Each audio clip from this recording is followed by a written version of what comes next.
Okay, what's going on, y'all? Y'all know I had to sit and give y'all like a quick video about this battle. You know what I'm saying?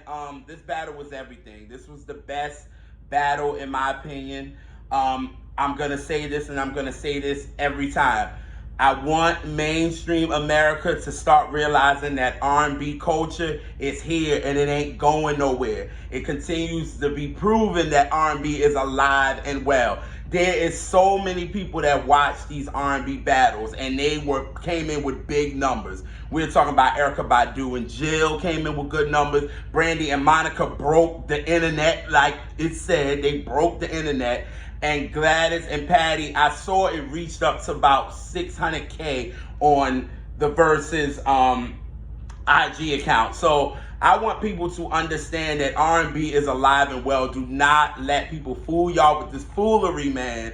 But back to Gladys and Patti. I thought this Verzuz battle was everything. I was singing. I was, crying a lot because, first of all, my grandma loves Gladys Knight. So I know if she was here today, she would have really, really loved it because she likes Patti's performance, but my whole family, we love Gladys Knight. Gladys Knight is all of our favorite singers because it's something about her voice that just touches our soul somewhere more than anybody. You know what I'm saying? At the end of the day, it was nobody won. I don't give a damn. I don't care. Nobody won. It was a celebration of legends. You know what I'm saying? And I hope these new girls realize that you got to always have your mic on. Gladys and Patti are 77 and 76, and their mics were on, and they sounded great. You hear me? They sounded amazing, and I loved it. You know what I'm saying? I loved it. When Gladys did 2 joints from Claudine, I lost it because everybody that knows me know that I love the Claudine soundtrack. That is my favorite soundtrack ever. So when she did Make Yours a Happy Home, I lost it. And when she did On and On, I thought she was going to get to the breakdown with the hugging and the loving, getting with the kissing. I thought we was going to get that. But we didn't, you know what I'm saying? But we still got the song. Let me tell you something. If she would have did To Be Invisible, I would have lost it. Y'all would have had to come to my house and had somebody come in the door and really, really give me my heart would have just died, yo. If she would have did To Be Invisible, I would have lost it. You know what I'm saying? I was already in tears already. But she would have did To Be Invisible, I literally would have needed some CPR because I'm telling you, that song is another one of my favorites on that album. And to see her do that, you know what I'm saying, I would have lost it. Patti, is just, she's just like the auntie, you know what I'm saying? She's more of the culture, I should say, and I hope I'm not saying that wrong, you know what I'm saying? People gonna take clips and all that and do what they wanna do with it. But what I mean is Gladys is really more quiet, you know what I'm saying? She does interviews and she's always happy and all that, but I felt like the hip hop community really embraced Gladys a little more than they do embrace Patti a little bit more than what they do with Gladys. You know what I'm saying? Patti has been in hip hop videos. You know what I'm saying? She's been in Outkast. She's been in Nelly and and Kelly's Dilemma, even though they used a sample of the song that she did tonight. And also, she was in Big Tigger the Basement. That last episode, she was in the booth and she sung. And it's just I think everybody look at Patti as more of the culture. You know what I'm saying? Even though Gladys is the culture just as well, but Patti is a little bit more out there. So that's why I felt like everybody was going for Patti tonight because it was just the younger ones know more about Patti. You know what I'm saying? Because again, she's out there. Gladys is just chill. You know what I mean? And that's just her. And you actually saw it tonight. But what you can both say, that both of their microphone was on. You know what I'm saying? Even though Patti needed a little help with the lyrics, don't get me wrong. But at the end of the day, their microphones was on. Like Prince said, my microphone is on. You know what I'm saying? So he let it be, they let it be known that they are some singing heifers. Like Patti said, that's her terms of endearment when she says heifer. So when she call you a heifer, she's she's giving you love. You know what I'm saying?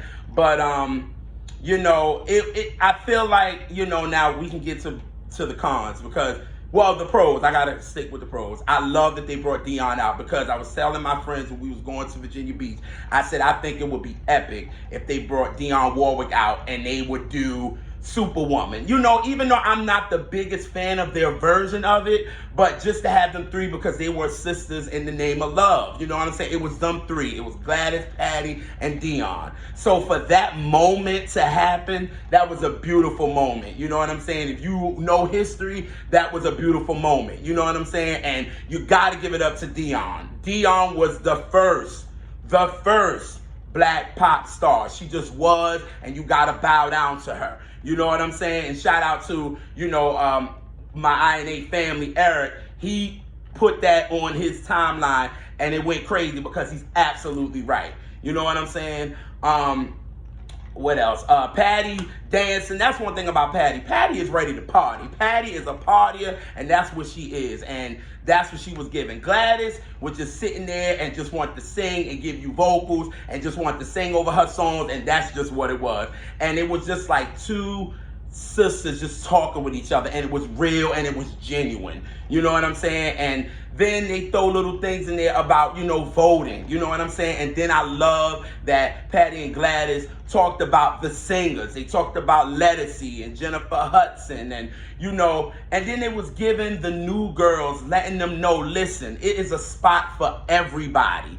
You know what I mean? Because we're in the era now where people feel like it can be one person. But in reality, it can be so many females, and Gladys and Patti let that be known tonight. And that was just a beautiful thing, because their catalogs, you know what I'm saying, they were never in the same lane, ever. They were never in the same lane. Patti made her type of songs, and Gladys made her type of songs. You know what I'm saying? Even though Aretha in heaven looking like, I'm still the queen, which she is, you know what I'm saying, which she is, and they give her that respect, you know what I'm saying, but everybody had their own lane, and I hope that the new girls realize that, and also realizing, please sing, you know what I'm saying, we don't need them whispers that y'all be doing, no, we done with the vibes, we need voices, we need real singers, you know what I'm saying, even though we got that out there, which y'all can check me, this is a thing for myself, check out, current R&B bangers that I do every Monday, where I talk about people that really sing, men, women, all that. You know what I'm saying? So,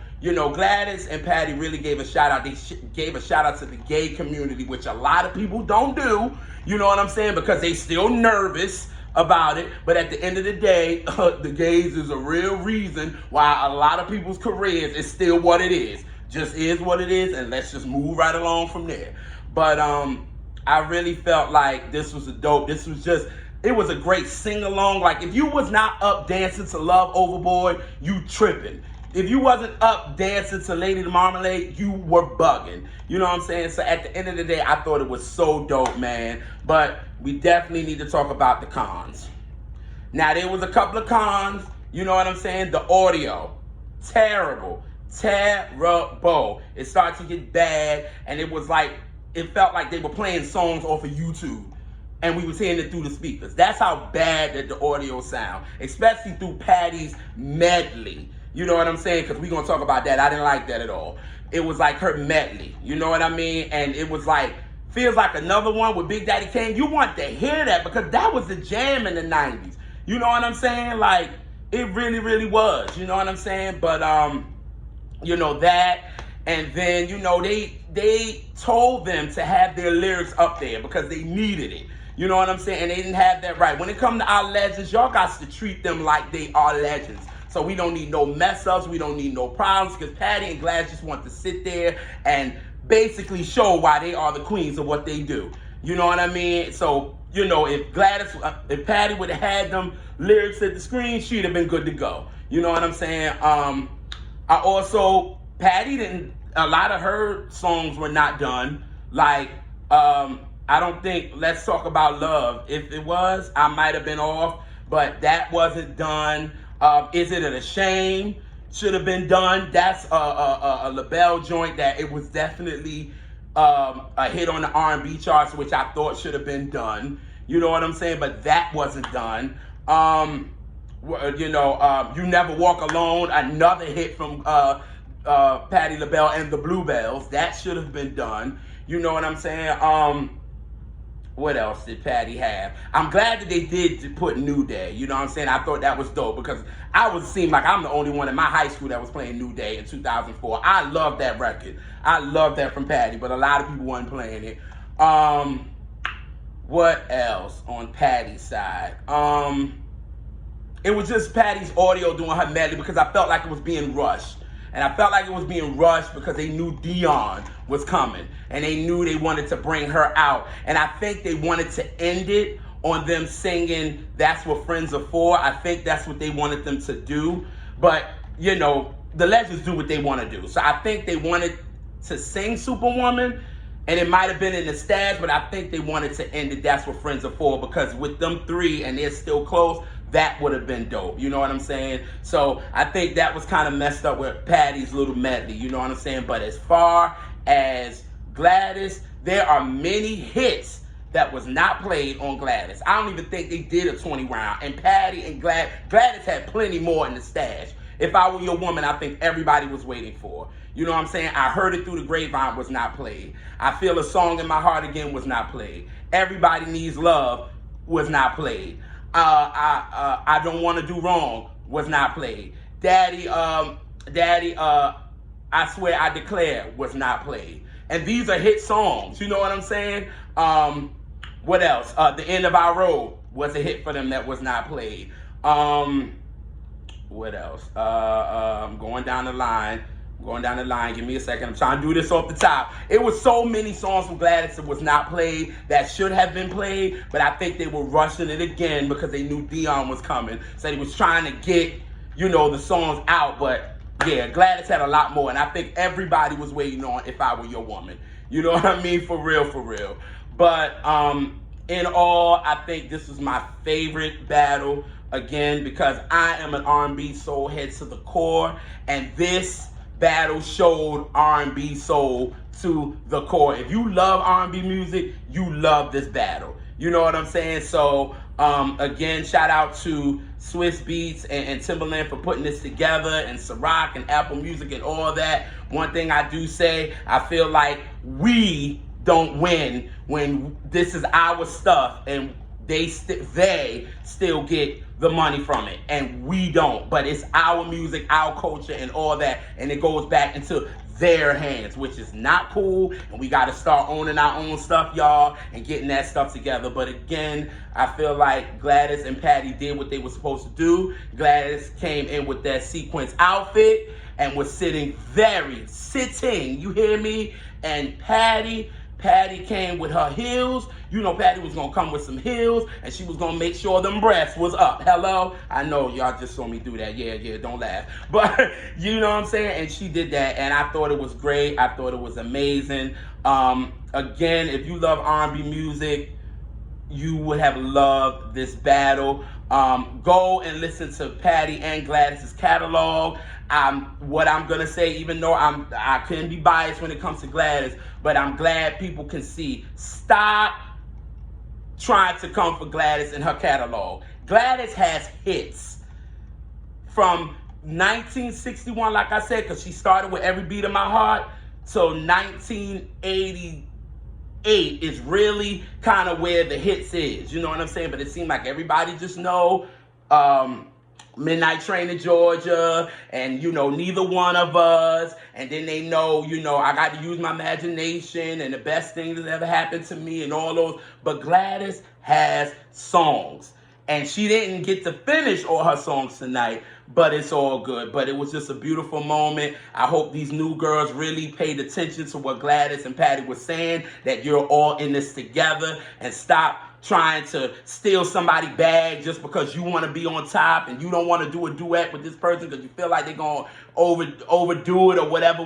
It does not matter. Y'all all in this together. So shout out to the legends. Love Patti. Love Gladys. Again, tomorrow, y'all make sure they stream their songs. Stream their songs because they're all good music, and it was for the culture. And again, the R&B culture won tonight. So that's my quick review on it, and I will holler at y'all later. Peace.